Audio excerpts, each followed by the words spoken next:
semuanya, jadi apakah kalian tahu penerapan nanoteknologi dalam berbagai bidang? Yuk simak penjelasannya. Yang pertama adalah dalam bidang pertanian. Dalam bidang pertanian, nanoteknologi bermanfaat untuk meningkatkan produktivitas tanaman dan kualitas produk dalam sistem penerimaan konsumen, serta dari penggunaan efisiensi yang ada dalam sumber daya. Contoh penerapan teknologi nano dalam bidang pertanian. Yang pertama adalah pupuk nano. Pupuk nano menggunakan nanopartikel sebagai bahan utamanya. Partikel tersebut menembus dinding sel tumbuhan dan memberikan nutrisi yang lebih efektif. Tujuannya yaitu meningkatkan hasil panen dan mengurangi penggunaan pupuk kimia. Kedua adalah pestisida nano. Pestisida nano menggunakan partikel nano untuk mengendalikan hama dan penyakit pada tanaman. Tujuannya yaitu memberikan perlindungan yang lebih efektif, mengurangi penggunaan bahan kimia yang berbahaya, dan memperpanjang masa simpan tanaman. Yang ketiga adalah sensor nano. Sensor nano adalah alat yang dapat mendeteksi tingkat kelembapan, suhu, pH tanah, dan kadar nutrisi dalam tanah dan air.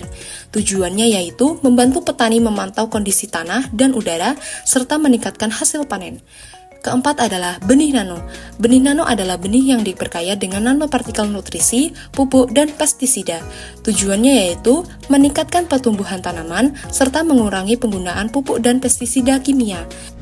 Selanjutnya, pemanfaatan nanoteknologi dalam bidang elektronik. Penyusutan perangkat elektronik sebagian besar telah dimungkinkan karena adanya nanoteknologi.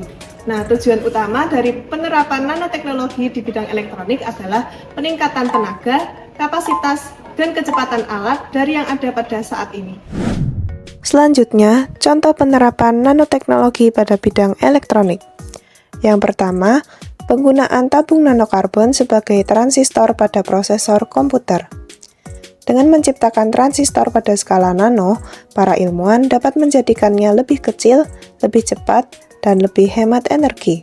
Sehingga prosesor komputer dan perangkat memori yang dihasilkan menjadi lebih cepat dan lebih kuat. Yang kedua, lapisan nano. Nanocoatings adalah lapisan film tipis yang diterapkan pada permukaan perangkat elektronik sebagai pelindung dari korosi, air, es, dan pengurangan gesekan. Selain itu, lapisan nano juga memiliki sifat anti-fouling dan antibakteri seperti membersihkan diri.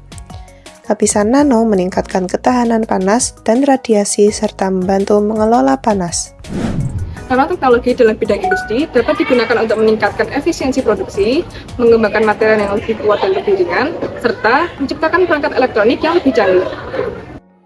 Pemanfaatan nanoteknologi dalam bidang industri konveksi.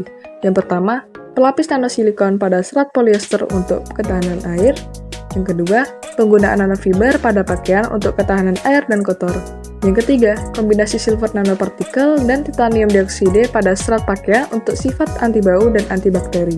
Selanjutnya, pemanfaatan nanoteknologi dalam bidang industri pangan. Yang pertama, pengembangan kemasan makanan efisien dan tahan kontaminasi. Yang kedua, peningkatan rasa tanpa bahan kimia tambahan. Yang ketiga, pemurnian dan penstabilan bahan makanan. Yang keempat, mengurangi ketergantungan pada kimia sintesis dengan menggunakan metode produksi yang lebih efisien dan ramah lingkungan. Pemanfaatan nanoteknologi dalam bidang kesehatan.